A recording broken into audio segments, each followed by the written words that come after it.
أعوذ بالله من الشيطان الرجيم بسم الله الرحمن الرحيم نحمده ونستعينه ونصلي على رسوله الكريم أما بعد قال الله تعالى في القرآن العظيم رب اشرح لي صدري ويسر لي أمري واحلل عقدة من لساني يفقهوا قولي صدق الله العلي العظيم. கண்ணியத்திற்குரிய பெரியோர்களே, அன்பு சகோதரர்களே, அஸ்ஸலாமு அலைக்கும் வரஹ்மத்துல்லாஹி தஆலா பரகாத்துஹு. ஒரு விஷயத்தை நாம் சற்றே உலகிற்கு சொல்ல வேண்டிய நிலையில் இருக்கிறோம். கடந்த காலங்களில் நமது இந்திய தேசத்தில் வாழக்கூடிய நம் சகோதரர்களில் பலர் தமது அறியாமையின் காரணமாக சொல்லக்கூடிய சில விஷயங்கள் இப்பொழுது மிகைத்து வந்து கொண்டிருக்கின்றன. அதனை நாம் தெளிவுபடுத்தி உலகிற்கு உணர்த்த வேண்டும். அருமையானவர்களே, சமீப காலங்களில் இந்துத்துவ அமைப்பினர்கள் பேசும்போது இந்து மதம்தான் நீண்டகால மதம், அதன் வயது 2000 ஆண்டுகள் 3000 ஆண்டுகள் என்றும், இந்த நாட்டில் உள்ள மற்றவர்களெல்லாம் தாய் மதம் திரும்ப வேண்டும் என்றும் ஒரு கோரிக்கையை வைக்கின்றார்கள். அவர்கள் தாய் மதம் என்று குறிப்பிடுவது இந்து மதத்தை. அருமையானவர்களே, தாய் மதம் எது, தந்தை மதம் எது, முதல் மதம் எது, இதுவெல்லாம் இன்று சர்ச்சையில் பேசப்பட்டு வரும் செய்திகளாக இருக்கிறது. இதனிடையே பலருடைய பதிவுகளிலும் யூடியூப் சேனல்களிலும் இன்னும் பலருடைய விவாதங்களிலும் காணப்படும் செய்தி என்னவென்று சொன்னால், இஸ்லாம் 1400 ஆண்டுகளுக்கு முன்புதானே வந்தது, அதற்கு முன்னால் இஸ்லாம் இல்லையே, அப்போது என்ன இருந்தது, அது இந்து மதம்தான் என்று அவர்கள் சொல்வதை நாம் கேட்க முடிகிறது. இது ஒரு மிகப்பெரிய அறியாமை. இதை நாம் உலகிற்கு சொல்ல முடியாமலும் சொல்ல இயலாமலும் சொல்லும் வாய்ப்பு இல்லாமலும் நாம் கடந்து வந்திருக்கிறோம். ஆனால் எப்போது மக்களிடத்திலே அது ஒரு சர்ச்சையை ஏற்படுத்துகிறதோ, ஒரு கருத்தியலை விதைக்கிறதோ, அப்போது நாம் அதை தெளிவுபடுத்தித்தான் ஆக வேண்டும் என்ற எண்ணத்தில்தான் இவற்றை நாம் இப்போது பேசுகிறோம். அருமையானவர்களே, மதங்கள், மார்க்கங்கள் இவையெல்லாம் ஏதோ ஆளுக்கொன்று வைத்து கொண்டிருப்பது அல்ல, அப்படி அனுமதிக்கப்பட்டதும் அல்ல. மார்க்கம் என்றால், மதம் என்றால் அது இறைவனை சென்றடையக்கூடிய ஒரு கருவியாக, ஒரு பாலமாக அமைகிறது. அப்படியானால் இன்று உலகெங்கும் இருக்கக்கூடிய பல நூறு மதங்கள், பல நூறு இயக்கங்கள், பல நூறு வழிமுறைகள் வைத்திருக்கிறார்கள். அவரவரும் தமக்குரிய கடவுள் என்று ஒருவரையும் சித்தாந்தம் என்று ஒன்றையும் அவர்கள் வைத்திருக்கின்றார்கள். அவை பலவற்றில் வினோதமானவை காட்சிகள் கூட காண்பது உண்டு. இப்படியெல்லாம் இருந்தும் கூட உலகத்தில் எண்ணற்ற மதங்கள், மார்க்கங்கள் இருக்கவே செய்கின்றன. இவர்களெல்லாம் தம்முடைய வழிபாடு எதுவோ, தம்முடைய கொள்கை எதுவோ, தம்முடைய சித்தாந்தம் எதுவோ அதை மட்டுமே படிக்கக்கூடியவர்கள். அதை விடுத்து வெளியில் உள்ள எதையும் பார்க்கவோ கேட்கவோ அறியவோ முன்வராதவர்கள். கண்களை கட்டிக்கொண்டு குதிரைக்கு லாயம் அடித்தது போல குதிரையின் முகத்திலே அதனுடைய கண்களிலே லாயம் கட்டி அதன் பார்வையை கட்டுப்படுத்தி இருப்பது போல இவர்களின் பார்வைகள் எல்லாம் கட்டுப்படுத்தப்பட்டிருக்கின்றன. இவர்கள் வேறெதையும் பார்க்காதவர்கள், வேறெதையும் பார்க்க அறியாதவர்கள், வேறெதையும் பார்க்க முடியாதவர்கள். அருமையானவர்களே, மதம் என்பதும் மார்க்கம் என்பதும் ஆளுக்கொன்று வைத்துக் கொள்வதற்கு உண்டானது அல்ல. அது இறைவனை சென்றடக்கூடியது என்ற உண்மை உணரப்படுமேயானால் அந்த இறைவன் யார், அதைத்தான் அங்கே அறிய வேண்டும். பிரச்சனை இப்போது அங்கேதான் இருக்கிறது. அவரவரும் தாம் எதை கடவுள் என்று சொல்கிறாரோ அவற்றை பின்தொடர்ந்து செல்கிறாரே தவிர அவற்றிற்கான ஆதாரங்கள், முகாந்தரங்கள், வழிபாடுகள் எப்படி அமையும் என்று யாரும் எதையும் சிந்திப்பதில்லை. அதற்கான தெளிவுரைகள், வழிமுறைகளை எதையும் சிந்திப்பதும் இல்லை. இந்த நிலையில்தான் இன்று இவர்கள் இந்த பேச்சுக்களை எல்லாம் முன்னெடுத்து வருகிறார்கள். உண்மை நிலை என்ன? எப்படி இது? 1400 ஆண்டுகளுக்கு முன்னால் தான் இஸ்லாம் வந்ததா? அதற்கு முன் இஸ்லாம் இருந்ததா இல்லையா? இப்படி ஒரு கேள்வியை கேட்டால் அநேக முஸ்லிம்களுக்கு கூட இதனுடைய தாத்பரியம் புரிவதில்லை. அருமையானவர்களே, அல்லாஹ் ரப்புல் ஆலமீன் இஸ்லாம் என்ற இந்த மார்க்கத்தை ஹஜ்ரத் ரசூல் ஸல்லல்லாஹு அலைஹி வஸல்லம் அவர்களிடம் கொடுத்து அவர்கள்தான் அந்த மார்க்கத்திற்கு வந்தவர்கள், அவர்கள்தான் கொண்டு வந்தார்கள் என்பது ஒரு பகுதி உண்மைதான். இன்னொரு பகுதி என்னவென்று சொன்னால், அந்த இஸ்லாத்தை நிறைவு செய்யக்கூடிய தூதராக, இறுதி தூதராகத்தான் அண்ணலம் பெருமான் முஹம்மது ஸல்லல்லாஹு அலைஹி வஸல்லம் அவர்கள் இந்த பூமிக்கு வந்தார்கள். ஆனால் இஸ்லாம் என்பது எங்கே தோன்றியது என்று சொன்னால் அது மனித படைப்பிற்கு முன்பே தோன்றிய ஒன்று. அதனால்தான் அல்லாஹ் ரப்புல் ஆலமீன் முதல் மனிதராகிய ஆதம் அலைஹிஸ்ஸலாம் அவர்களுக்கே அந்த வழிமுறையை கற்றுக் கொடுத்தான். அவரையும் தனக்கு கட்டுப்பட வைத்தானே, அந்த கட்டுப்பட வைத்ததிலேயே அந்த கட்டுப்பாட்டை ஏற்று இறைவா நான் உனக்கு அடிபணிந்தேன் என்று அவர் சொன்னாரே, அந்த அடிபணிதலிலேயே இஸ்லாம் இருக்கிறது. அதுதான் தொடக்கம். அவர் ஆதம் அலைஹிஸ்ஸலாம் அவரை இஸ்லாமியர் தான், முஸ்லீம் தான், அதில் மாற்று கருத்து இல்லை. ஆனால் அந்த இறை வழிபாடு இஸ்லாம் என்ற அந்த சொற்றொடர் எங்கிருந்து தொடங்குவது என்று பார்த்தால் மனித இனம் இந்த பூமிக்கு வருவதற்கு முன்பாகவே தொடங்கியது என்பது குர்ஆன் சொல்லக்கூடிய ஒரு கூற்று. அல்லாஹ் ரப்புல் ஆலமீன் குர்ஆனில் சொல்லுகின்றான், அல்லாஹ் ரப்புல் ஆலமீன் குர்ஆனில் சொல்லுகின்றான், அல்லாஹ் சொல்வது என்னவென்று சொன்னால், வயது அகதல்லாஹு மீசாக்கன் நபியீன அல்ல, வயது அகத ரப்புக்க மின் பனி ஆதம மின் துஹூரிஹிம் துர்ரியதஹும் வஷஹதஹும் அலா அன்ஃபுஸிஹிம் அலஸ்து பி ரப்பிக்கும் காலு பலா ஷஹிதுனா அன் தகூலு யௌமல் கியாமத்தி இன்னா குன்னா அன்ஹாதா காஃபிலீன். அல்லாஹ் சொல்லுகின்றான், உமது இறைவன் ஆதமின் மக்களை அவருடைய முதுகந்தண்டில் இருந்த நேரத்தில் அவன் எடுத்த உடன்படிக்கையை நினைவு கூறுவீராக. அவர்கள் அணுக்கனாக அவர் முதுகந்தண்டில் இருந்தபோது அல்லாஹ் அவரிடத்தில் எடுத்த இந்த உடன்படிக்கையை பற்றி அல்லாஹ் பேசுகின்றான். வஷஹதஹும் அலா அன்ஃபுஸிஹிம், இன்னும் அந்த உடன்படிக்கை அந்த ஒப்பந்தத்திற்கு அவர்களையே அவன் சாட்சியாகவும் ஆக்கி வைத்தான். அப்பொழுது அவன் கேட்டான், அலஸ்து பி ரப்பிக்கும், நான் உங்கள் இறைவன் இல்லையா என்று அவன் கேட்டான். காலு பலா ஷஹீதுனா என்று அவர்கள் சொன்னார்கள். ஆம், நீதான் எங்கள் இறைவன், மேலும் அதற்கு நாங்களே சாட்சியாக இருக்கின்றோம் என்றும் அவர்கள் சொன்னார்கள் என்ற இந்த செய்தியை குர்ஆனில் அல்லாஹ் பதிவு செய்கின்றான். அருமையானவர்களே, இங்கே விஷயம் என்னவென்று சொன்னால், அல்லாஹ் ரப்புல் ஆலமீன் ஆதமுடைய முதுகந்தண்டில் வைத்தே இஸ்லாத்தை அவர்களுக்கு கற்றுக் கொடுத்திருக்கின்றான். நான் உங்கள் இறைவன் தானே என்று அவர்களிடத்தில் உறுதிமொழி வாங்கினானே, அப்போதே அவர்கள் கட்டுப்பட்டார்கள். நீதான் எங்கள் இறைவன் என்று சொன்னதே இஸ்லாம் தான். அங்கிருந்தே இஸ்லாம் தொடங்கிவிட்டது. பின்னாளில் ஹஜ்ரத் ஆதம் அலைஹிஸ்ஸலாம் அவர்களிடத்தில் அந்த இஸ்லாம் வந்தது. அவர்கள் தம் பிள்ளைகளுக்கு தன்னுடைய பிள்ளைகளாக பிறந்த அனைவருக்கும் இந்த மார்க்கத்தை ஏவினார்கள். அதையடுத்து ஹஜ்ரத் நூஹ் அலைஹிஸ்ஸலாம் அவர்கள் 950 ஆண்டு காலம் இந்த பூமியிலே எதை நோக்கி அழைத்தார்கள்? அந்த அல்லாஹ்வை நோக்கித்தான் அழைத்தார்கள். அதுதான் இஸ்லாம். அதற்கடுத்து இதே போன்று எண்ணற்ற நபிமார்கள் 1,24,000 நபிமார்கள் இந்த பூமியிலே வந்து அவர்கள் அழைத்ததெல்லாம் அந்த அல்லாஹ்வின் பக்கம்தான். அல்லாஹ்வின் பக்கம் அழைக்கும் அந்த மார்க்கத்திற்கு பெயர்தான் இஸ்லாம். அருமையானவர்களே, கலிமா எப்படி என்று நாம் சொல்லுகின்றோமே, லா இலாஹ இல்லல்லாஹ் முஹம்மதுர் ரசூலுல்லாஹ் என்று நாம் சொல்லுகின்றோம். இதன் பொருள் லா இலாஹ இல்லல்லாஹ், அல்லாஹ்வை தவிர வேறு இறைவன் இல்லை, அல்லாஹ் மட்டுமே இறைவன். இந்த வார்த்தை ஹஸ்ரத் ஆதம் அலைஹிஸ்ஸலாம் அவர்களிடமிருந்து இறுதி நபியாக முஹம்மது ஸல்லல்லாஹு அலைஹி வஸல்லம் அவர்களிடம் வரைய வந்த எல்லா நபிமார்களும் கூறிய அந்த வார்த்தை இதே வார்த்தை தான். இதில் எந்த ஒரு எழுத்தும் மாற்றமில்லை. லா இலாஹ இல்லல்லாஹ் என்ற இந்த தெரிக்கலிமா முதல் மனிதரிலிருந்து இறுதி நபியான ரசூல் ஸல்லல்லாஹு அலைஹி வஸல்லம் அவர்கள் வரையிலும் எந்த மாற்றமும் இல்லாமல் வந்தது. அதாவது அல்லாஹ்வை தவிர வேறு இறைவன் இல்லை. இந்த ஒற்றை கொள்கை தான் அனைத்து நபிமார்களின் கொள்கைகளும். அதுதான் இஸ்லாம். ஆனால் அதை எடுத்து இந்த கலிமாவின் இந்த வார்த்தையை அடுத்து வருவதில் மாறுபாடு இருந்தது. எப்படி என்று சொன்னால், ஹஜ்ரத் ஆதம் அலைஹிஸ்ஸலாம் அவர்களிடத்தில் இந்த கலிமா எப்படி இருந்தது என்று சொன்னால், லா இலாஹ இல்லல்லாஹ் ஆதம் ரசூலுல்லாஹ். நபி நூஹ் அலைஹிஸ்ஸலாம் அவர்களிடத்திலே லா இலாஹ இல்லல்லாஹ் நூஹ் ரசூலுல்லாஹ்.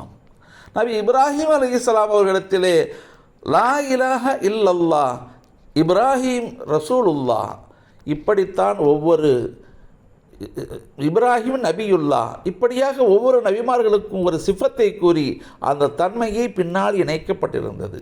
இறுதியாக ஹஜ்ரத் முஹம்மது ஸல்லல்லாஹு அலைஹி வஸல்லம் அவர்களிடத்தில் வரும்போது லா இலாஹ இல்லல்லாஹ் முஹம்மதுர் ரசூலுல்லாஹ் என்று இந்த கலிமா நிறைவு பெற்றது. இதுதான் உண்மை. அருமையானவர்களே, அப்படி என்று சொன்னால் அல்லாஹ்வின் வழி ஒன்றுதான், அதில் எந்த மாற்றமும் இல்லை. ஏனென்று சொன்னால் இறைவன் ஒருவன் தான், அது அல்லாஹ்வை என்று வேறு யாரும் இறைவன் இல்லை. மற்ற எல்லா இறைவன் என்று இவர்கள் கூறுவதெல்லாம் கற்பனையானவை, இவர்களே உருவாக்கியவை. எந்த கடவுளும் தன்னை கடவுள் என்று சொன்னவரும் அல்ல, அவை கடவுள்களும் அல்ல. ஆனால் அல்லாஹ் மட்டும்தான் இறைவன். அவன்தான் தன்னை இறைவன் என்று பிரகடனப்படுத்தி இருக்கின்றான். ஆதி மனிதன் முதல் இன்றளவும் குர்ஆன் பறைசாற்றும் சொல் என்னவென்று சொன்னால் அந்த இறைவன் ஒருவன் தான், அவன் அல்லாஹ் மட்டுமே. அவன் அனுப்பிய தூதர்கள் வரிசையாக வந்து கொண்டிருந்தார்கள். அவர்கள் ஒவ்வொருவரும் கொண்டு வந்து சொல்லிய அவை அந்தந்த மக்களிடத்திலே அவை வழிகாட்டுதல்களாக இருந்தன. இப்படியெல்லாம் நாம் சொன்னால் இங்கே ஒரு கேள்வி எழும். பிறகு இந்து மதம் எங்கிருந்து தோன்றியது, அதற்கான வழிமுறை எப்படி கிடைத்தது என்று சிலர் கேட்கலாம்.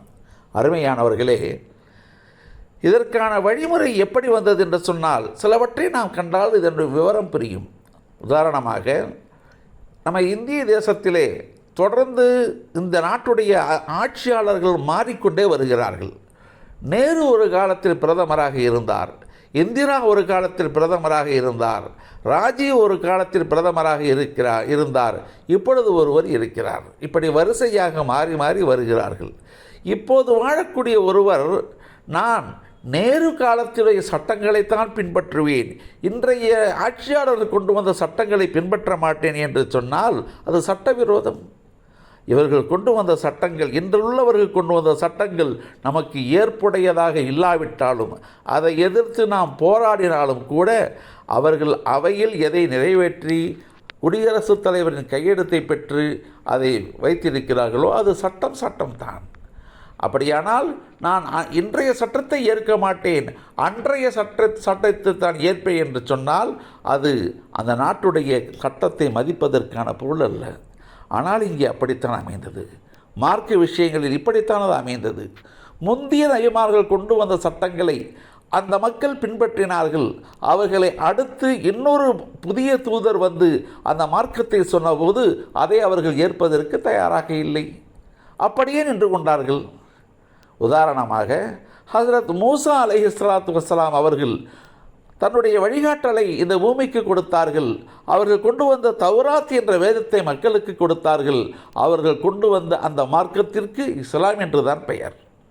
ஆனால் அதை பின்பற்றியவர்கள் பின்னாட்களில் அதை யூத மதம் என்று மாற்றிக்கொண்டார்கள். அந்த மார்க்கம் அவர்களிடத்திலே இருந்தது. ஹஜ்ரத் ஈசா அலைஹிஸ்ஸலாம் அவர்கள் அடுத்த தூதராக வந்தபோது இடையில் பல தூதர்கள் வந்திருக்கலாம். ஆனால் குர்ஆனிய விதிமுறைப்படி சொல்லுவதென்றால் அடுத்து வந்த ஈசா அலைஹிஸ்ஸலாம் அவர்கள் புதியதாக இந்த மூசா அலைஹிஸ்ஸலாம் கொண்டு வந்த மார்க்கத்தை புத்துயிரூட்டும் வகையில் அதே இஸ்லாத்தை அவர் வலியுறுத்த வந்தார். அதற்காக அவர் அதே மார்க்கத்தை உண்மைப்படுத்தக்கூடிய இன்ஜீல் என்ற வேதத்தையும் கொண்டு வந்தார். இவற்றை கொடுத்து மீண்டும் மார்க்கத்தை புதுப்பிக்க வந்தபோது அந்த யூதர்கள் என்று பிரிந்து நின்றவர்கள் இந்த ஈசா அலைஹிஸ்ஸலாம் அவர்களை ஏற்க மறுத்தார்கள். நாங்கள் எங்களுக்கான இறை தூதர் அந்த மூசா தான், அவரை தான் நாங்கள் பின்பற்றுவோம், மூசாவும் ஹாரூனும் தான் எங்கள் இறை தூதர்கள், நாங்கள் அதிலிருந்து மாற மாட்டோம் என்று அங்கேயே நின்று கொண்டார்கள். அதற்கடுத்து நபி ஈசா அலைஹிஸ்ஸலாம் அவர்கள் தம்முடைய வழிகாட்டலை சொன்னபோது எவரெல்லாம் அதை ஏற்றுக்கொண்டார்களோ அவர்களெல்லாம் நசாராக்கள் என்று அறியப்பட்டவர்கள்.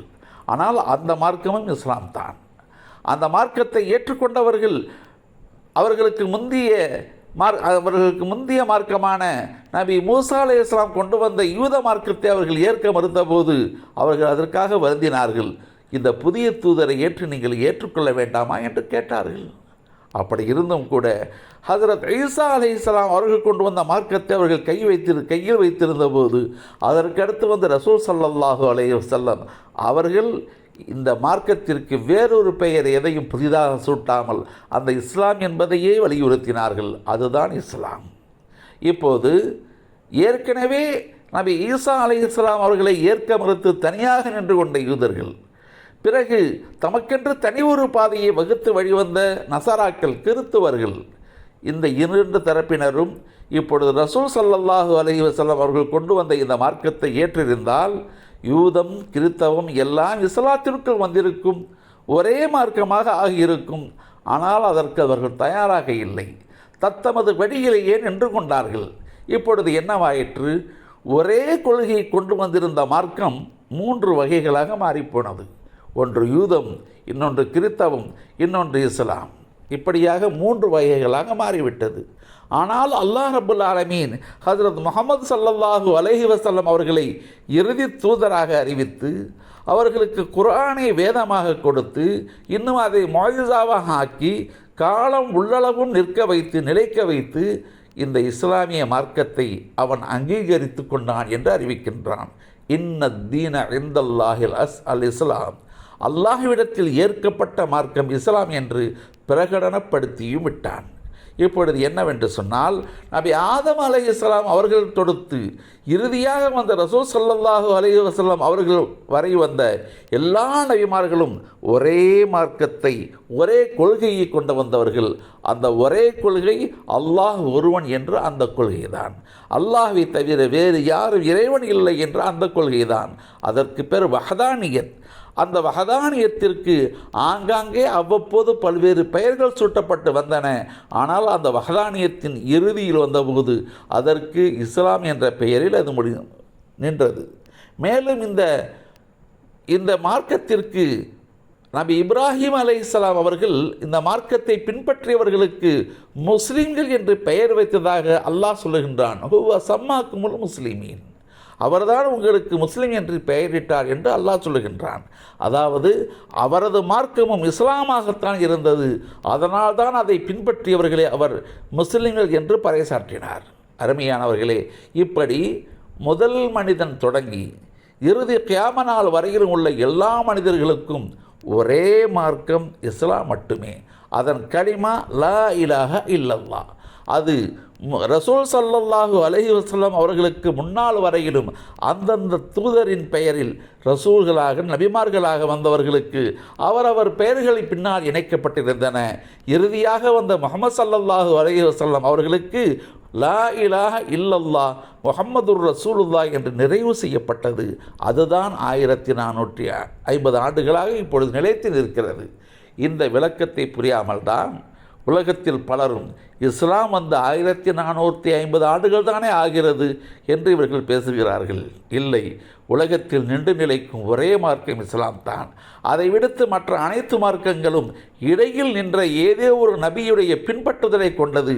அதுபோல் இந்த இந்திய மதங்கள் இவை இந்துக்கள் என்று பின்னாளில் இணைக்கப்பட்ட ஒரு மார்க்கம். இந்து மதம் என்பது பின்னாளில் பெயரால் இணைக்கப்பட்ட ஒரு மார்க்கம். ஆனால் அது பல்வேறு கூட்டு மதங்களை உள்ளடக்கியது. அதில் ஏற்கனவே இங்கே தோன்றியிருந்த பல நபிமார்கள் கொண்டு வந்து காட்டிய வழிமுறைகள், அவற்றிலே ஏற்பட்ட பிளவுகள், மாற்றங்கள் அனைத்தையும் உட்கொண்டதாக இறுதியில் சேர்ந்திருக்கிறது. எனவே இந்து மதம் என்பதற்கு வயதேதும் இல்லை. அதற்கு வயது ஒன்று சொல்ல முடியாது. மாறாக அது இஸ்லாத்தின் ஒரு பிரிவாகவே பிரிந்து சென்று இந்த அளவிற்கு இன்று சிலை வணக்கங்களாலும் இறைவனுக்கு இணை வைக்கும் நிலைகளாலும் முரண்பட்டு போய் தூரமாகி நிற்கிறது என்பதுதான் உண்மை.